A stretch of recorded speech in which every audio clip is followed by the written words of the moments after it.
আসসালামু আলাইকুম। আপু কোথায় বাসা? আপু আমার বাসা হলো মানিকগঞ্জ। আফসানা আক্তার আপু গোল চিহ্নতে এসে যে বললেন এটা বুঝতে পারি না এই যে আয়াতের শেষে গোল চিহ্ন হলো আমি বুঝতে পারি না গোল চিহ্ন মানে গোল চিহ্ন এটা এরকম গোল চিহ্নের কথা বলতেছেন?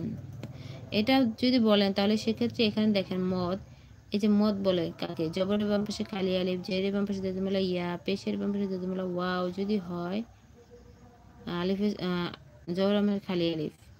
এরকম মদ বা খারা জবর খারা জবর উল্টা পেশ যদি মদ হয় সেক্ষেত্রে মদের হরফের বাম পাশে যদি এরকম জবর জের পেশ অথবা দুই জের দুই পেশ হয় সেক্ষেত্রে এখানে মনে মনে জজম ধরতে হবে। এই জবর আছে কিন্তু জবর দেখা যাচ্ছে কিন্তু এখানে কি হয় জজম মনে মনে জজম ধরতে হবে। তো জজম ধরলে কি এখানে সাকিন মানে এটাকে বলে সাকিন, এটাকে বলে সাকিন। তো পেশের বাম পাশে যজমালা ওয়া মদের হরফ বাম পাশে যে ওয়াকফ থাকে এটা হলো ওয়াকফ।